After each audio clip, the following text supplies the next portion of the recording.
then you chose to buy it back. I thought that was very interesting when I was reading your bio today. So, what did that teach you? I mean, I'm sure there were some hard lessons in there, but about things like identity, self trust, and redefining success. Yeah, we grew so fast and we were just always in a state of fight or flight. And the shift for us was during the pandemic because we were in retail. If you had poison ivy, you went to your local pharmacy. And all of a sudden, no one's in retail anymore. And so we had to pivot very quickly to an online business when the whole world was trying to do that and find packaging. Yeah. And we were shipping till 3, 4 o'clock in the morning. We Oh my realized gosh. it was nuts, Right. and I was so afraid I was going to have to terminate my team, and so we made it through, thankfully, and when we got to the other side, I recognized that we needed to insulate risk. We were a bootstrap family business, and we were not going to be able to weather another pandemic or another crisis, and that we needed to seek financial support. And unfortunately, when we did, the partners that we decided to join with faced legal and financial issues. We ultimately ended up having less than 24 hours to terminate our entire team. The one thing that we were Gosh. hoping to avoid, including my mom and sister, including my husband Oh and my brother-in-law. gosh. It was terrible. And, we're sitting there in a state of paralysis and devastated.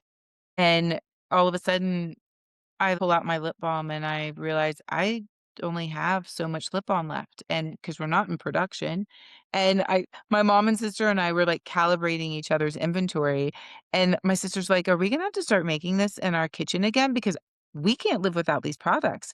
And then at the same time, we're getting inundated with emails from customers who are like, "When are you gonna be back in production? My son is a paraplegic. This is the only thing that works." My mom is a diabetic. This is the only thing that works. My child has eczema, only thing that works, and we're like, "Oh my gosh, we have to buy the company back." But what it taught me was that, I had spent so much time thinking that, like, resilience and my identity was so wrapped up in my purpose and and it was always do the next thing, get the next thing done, and I think it's very much that, like, mom woman mentality, like, you're just gonna go and get it all done, and I wasn't taking the time to really be present. And I think that now having my purpose, my plants, my presence stripped from me, right? Because all I'm doing is worrying about the future and how we're going to pay our bills and thinking about the past and shoulda, woulda, coulda. And when you're in that state of mind, you just miss all the opportunities around you and you really deplete your system because all of that stuff is hard on your body. And then it's like your mind is racing, but your body's exhausted. Your adrenal glands are just done for. And so I really became empowered to presence and being rather than doing. And in that, I created for myself a much more expansive way of looking at the world. And I was able to pick myself up after a very difficult time and find a way through it. And those are tools that I'm gonna be able to use for the rest of my life.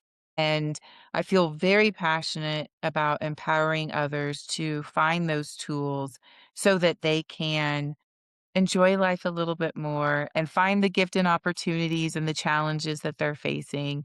And it's impacted me as a leader, as a partner, as a mother, and I'm very grateful for that. And it took us 18 months to get the company back, but we did.